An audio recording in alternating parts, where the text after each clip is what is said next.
কারবালা করা লাগবো না, ছোটখাটো কারবালার কাছেও যাওয়া লাগতো না, খালি রাস্তার গিয়ে বয়ে থাকবো কাপড়ের কাপড় বইরা, খালি হাতে বইলে হইতো না, এটা ঝাড়ু আর একটা সিরা জুতা লয়ে বইতেইব। আরে আমার নারায়ে তাকবীর, এই বেটা আকিয়া সাই থাকলে তাকবীর দিতিব না, নারায়ে তাকবীর, আল্লাহু আকবার, নারায়ে রিসালাত, আহলে সুন্নাত ওয়াল জামাত জিন্দাবাদ জিন্দাবাদ, এই হলো আমাদের স্লোগান। এরপরে যে যে দরবারের ওই স্লোগান দিবেন, কিন্তু মূল স্লোগান আমাদের তিনটা। কথা বুঝছেন? ঐক্যবদ্ধ থাকবেন। ভাই সময়টা ভালো না, আরেকটা কথা বলি, না বলেও পারি না। শাহ নিয়ামতুল্লাহ কাশ্মীরি রহমাতুল্লাহ আলাইহের ভবিষ্যৎবাণী পড়েছিলাম, আপনারা অনেকে পড়েছেন। সেখানে আমরা দেখেছি একটা সময় আসবে বাংলাদেশটা হিন্দু ভারতবর্ষ তারা দখল করে নেবে, পুরা দেশটাই তাদের কন্ট্রোলে চলে যাবে, এবং এই দেশটা এমনভাবে কন্ট্রোল করবে যে অসংখ্য মানুষ মারা যাবে, লাশের পরে লাশ পরে থাকবে, জানাজা পড়ার লোক থাকবে না। এটা নিয়ামতুল্লাহ কাশ্মীরি রহমতুল্লাহ আলাইহির ভবিষ্যৎবাণী। ওই সময়ে যে বাংলাদেশকে নেতৃত্ব দিবে তার নামের প্রথম অক্ষর শিন, শেষ অক্ষর নুন। নাম কি আমি জানি না, উনি লিখে গেছে তার নামের প্রথম অক্ষর শিন আর শেষ অক্ষর নুন। তার নেতৃত্বে বাংলাদেশ তখন চলমান থাকবে। ওই সময় সে বাইরে বাইরে মুসলমান থাকবে, ভিতরে ভিতরে ভারতের দালাল হবে, মানে দেশের বিরুদ্ধে ষড়যন্ত্র করবে।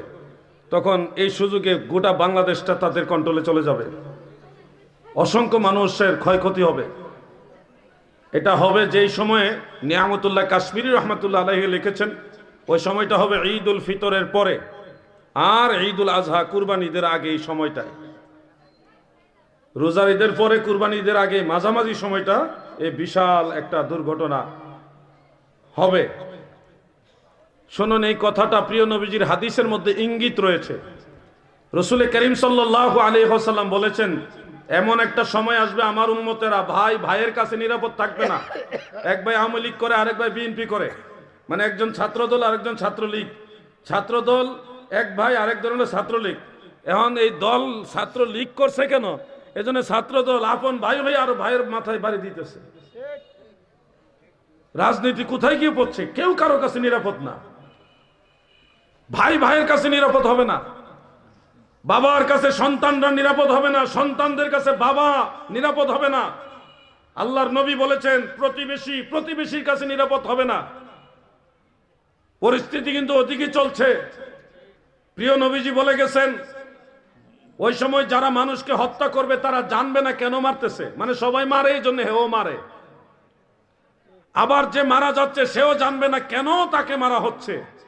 রাসূল করিম সাল্লাল্লাহু আলাইহি ওয়াসাল্লাম যখন এই কথাগুলি বললেন, সাহাবারা জিজ্ঞাসা করলেন, ইয়া রাসূলুল্লাহ, তখন আমরা কি করব, আমাদের করণীয় কি? আল্লাহর হাবিব বলেন, সাহাবীরা শোনো, তখন তোমাদের জন্য করণীয় হলো দুইটা কাজ।